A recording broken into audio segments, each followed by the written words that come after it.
मित्रांनो नमस्कार. मनोगत या यूट्यूब चॅनलमध्ये आपले मनापासून स्वागत. मित्रांनो, राजकारणामधली कुठलीही गोष्ट ही अशक्य नसते. अशक्य कोटीतील गोष्ट शक्यतेच्या कसोटीवर उतरण्यालाच हे राजकारण म्हटलं जातं. काल दिल्लीतील साहित्य संमेलनाच्या कार्यक्रमात एकनाथ शिंदेंना शरद पवारांच्या हस्ते महादजी शिंदे प्रतिष्ठानच्या वतीने दिला जाणारा पुरस्कार हा दिला गेला आणि त्याचा धुराळा हा महाराष्ट्रामध्ये काल आणि आज मोठ्या प्रमाणात या ठिकाणी उडालेला दिसतोय. शरद पवारांच्या हस्ते एकनाथ शिंदेंचा पुरस्कार म्हटल्यावर राजकीय चर्चा ही तर होणारच आणि ती चर्चा देखील चमचमीत आणि झणझणीत होणार हे अपेक्षेप्रमाणे ठरलं होतं आणि तशी चर्चा देखील ही काल आणि आज महाराष्ट्राच्या राजकीय नभांगणावर मोठ्या प्रमाणावर ही चर्चा झाल्याचं दिसतं. राजकारण हे काही आता समाजसेवेचं साधन हे राहिलेलं नाहीये. राजकारण हा आता व्यवसाय बनलेला आहे. त्यामुळे कोणाला कितीही राजकारणाचा वीट आला तरी सत्तेमध्ये राहण्यासाठी आणि सत्तेच्या केंद्रस्थानी आणि वलयांकित राहण्यासाठी राजकारणामध्ये डाव आणि प्रतिडाव हे खेळले जातात. महायुतीचं सरकार सत्तेवर येऊन 2 महिन्याचा कालावधी लोटलाय.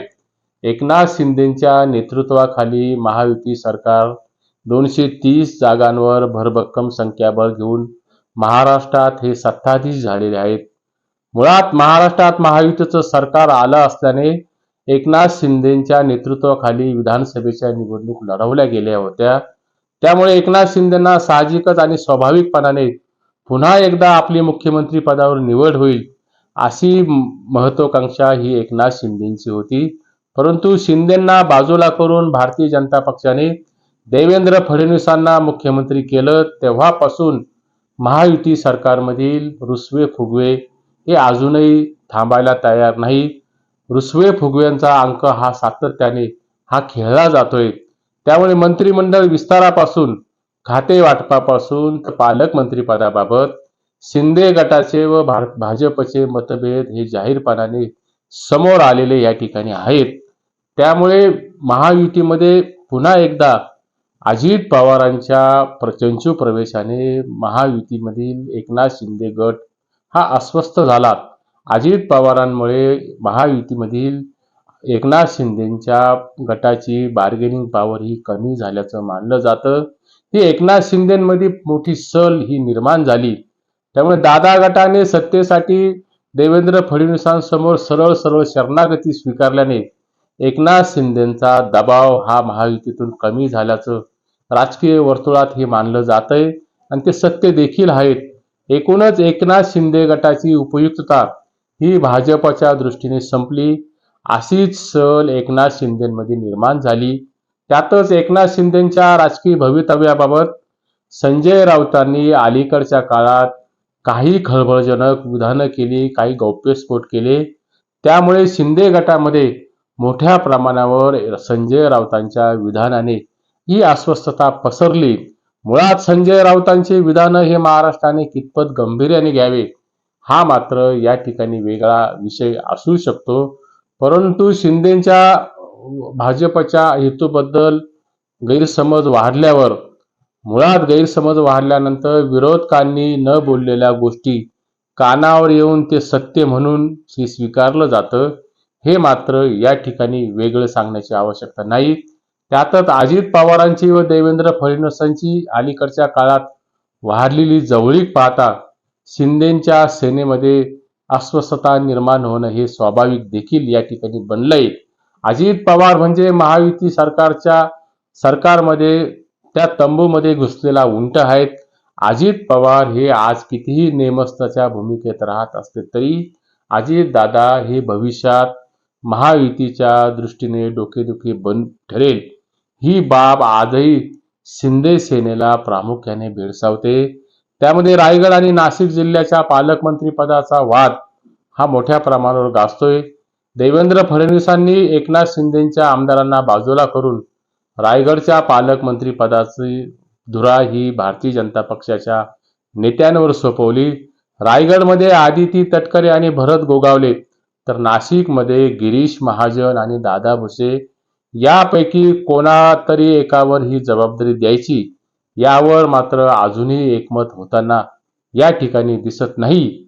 त्यात रायगड जिल्हा नियोजन समितीची बैठक काल अजित पवारांच्या उपस्थितीत झाली, परंतु त्या बैठकीला एकनाथ शिंदेच्या गटाचे भरत गोगावले हे पालकमंत्रीपदाच्या वादातून अनुपस्थित राहिल्याचं हे कालच्या घटनेने समोर आलं. त्यामुळे जिल्हा नियोजन समितीची वार्षिक बैठक ही रायगडमधील काल ही पार पाडू शकली नाही. ती बैठक मात्र पुढे या ठिकाणी ढकलण्यात आली. त्यामुळे महायुती सरकारचा सिनेमा हा वरून कितीही आकर्षक वाटत असला तरी पडद्याआडून या महायुती सरकारमध्ये अनेक असंतोष, असंतोषाची धगधग ही दडून या ठिकाणी राहिलेली दिसते. त्यामुळे अनेक मुद्द्यांवर सरकारमध्ये ही कॉन्ट्रोवर्सी ही लपून राहिलेली नाहीये. हे नेमकेपणाने हेरून कालच्या दिल्लीतील कार्यक्रमात शरद पवारांनी एकनाथ शिंदेचं जे तोंड भरून प्रशंसा केली, स्तुती केली. ही स्तुती करत असताना शरद पवारांनी अजित पवारांना एक प्रकारचा मेसेज या ठिकाणी दिलेला दिसतो. त्यातून अजित पवारांचं सरकारमधील महत्त्व कमी करून एकनाथ शिंदेचं महत्त्व वाढवण्याचा प्रयत्न शरद पवारांनी केला असल्याचं हे राजकीय वर्तुळात बोललं जातं, राजकीय वर्तुळात मानलं जातं. आणि दिल्लीतील कालच्या कार्यक्रमात एकनाथ शिंदेंनी शरद पवारांची गुगली ही राजकारणात भल्या भल्यांना कळत नसल्याचं सांगून पवारांनी मात्र आपल्या 2.5 वर्षाच्या मुख्यमंत्रीपदाच्या काळात कधीही गुगली ही आपल्या समोर टाकली नाहीत असं सांगून पवारांशी आपली जवळीक असून त्यांच्या गुडबुकमध्ये असल्याचं एकनाथ शिंदेंनी अजित पवारांना या ठिकाणी दाखवून देण्याचा प्रयत्न कालच्या दिल्लीतील कार्यक्रमात केला. यातून उद्या जर केंद्र सरकारमध्ये काही पडझडीची आपत्ती निर्माण झाली तर शरद पवारांच्या खासदारांची मदत घेऊन नरेंद्र मोदींसाठी एकनाथ शिंदे महत्वाची भूमिका आपत्ती व्यवस्थापनामध्ये बजावू शकतात, असाही मेसेज हा एकनाथ शिंदेंनी हा कालच्या कार्यक्रमातून दिलेला या ठिकाणी दिसतो. एकूणच काय की एकनाथ शिंदेच्या राजकारणात एकनाथ शिंदेच्या तलवारीला धार नसते तर एकनाथ शिंदेच्या नजरेला देखील धार असते. आणि यातून बुद्धिबळाच्या खेळातून आपण प्रतिस्पर्ध्यावर मात करू शकतो, हेच एकनाथ शिंदेंनी कालच्या कार्यक्रमातून सुचवलेलं आहे. तात्पर्य हे आहेत की संजय राऊतांच्या भाषेत सांगायचं गेलं तर शरद पवार समजायला विरोधकांना 100 वेळी जन्म घ्यावा लागेल, हे राऊतांचं वाक्य यापूर्वीच आहे. परंतु एकनाथ शिंदे हे महाराष्ट्रातील काम करणारे नेते आहेत. एकनाथ शिंदेंनी महाराष्ट्राला प्रगतीपथावर नेण्याचं काम केलं, अशी स्तुती, अशी प्रशंसा कालच्या कार्यक्रमात शरद पवारांनी करून जी गुगली टाकली आहे, त्या गुगलीतून संजय राऊत, उद्धव ठाकरेंची शिवसेना ही अक्षरशः त्रिफळाची झाल्याचं या ठिकाणी दिसतं, तसं मानलं जातंय. सारांशात हेच की पवार हे राजकारणातील धूर्त आणि कुशाग्र बुद्धीचे नेते मानले जातात, तसेच ते चांगले बुद्धिबळपटू देखील आहेत. त्यामुळे सोंगट्या कशा हलवायच्या हे पवारांना पक्क असं ठाऊक आहेत. त्यामुळे पवारांनी एकनाथ शिंदेच्या केलेल्या स्तुतीत थोरल्या पवारांचे राजकारणामध्ये अनेक वार या ठिकाणी असू शकतात. आपत्ती व्यवस्थापन समितीत एकनाथ शिंदेंना फडणवीसांनी डावललं होतं. त्यातून एकनाथ शिंदेंना फडणवीसांनी दिलेला हा धक्का राजकारणामध्ये मानला जातो.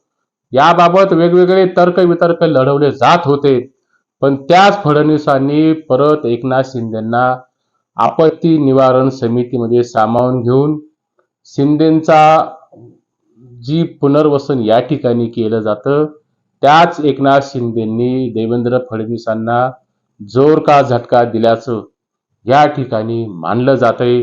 एकूणच की काय राजकारण हा लपाछपीचा खेळ म्हणून हा ओळखला जातो. लपाछपीचा खेळासारखाच हा राजकारणाचा खेळ या ठिकाणी असतो.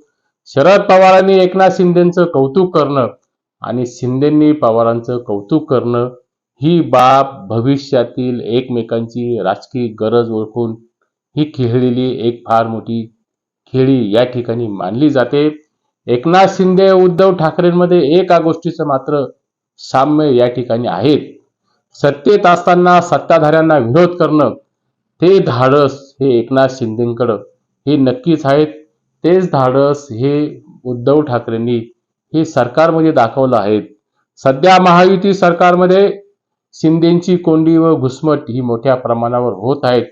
एकनाथ शिंदे हे महायुती सरकारमध्ये बॅड पॅचच्या भूमिकेत वावरताना दिसत आहेत. हे नेमकं ओळखून, ही दुखरी नस ओळखून पवारांनी काल महाजी शिंदे राष्ट्र गौरव पुरस्काराच्या कार्यक्रमाच्या खेळपट्टीवर एकनाथ शिंदेची स्तुती करून जो षटकार ठोकला आहे, त्या षटकाराने उभाटा सेना तर गारद झालीच, तसंच महाराष्ट्रातील राजकारणात या शरद पवारांच्या षटकाराने मोठा धुराळा हा या ठिकाणी उडालेला दिसतोय. एक मात्र यातून स्पष्ट मात्र खरं आहे, एकनाथ शिंदेच्या दिल्लीतील सत्कार समारंभात शरद पवारांनी एकनाथ शिंदेच्या केलेल्या कौतुकाने पवारांच्या एका बुक्कीत उद्धव ठाकरेंच्या सेनेला हे टेंगूळ आलं.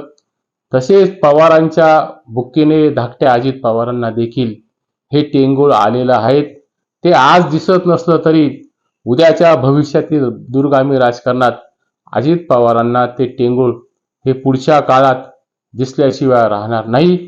हे मात्र या ठिकाणी तितकंच सत्य आहे. आज एवढेच. नमस्कार.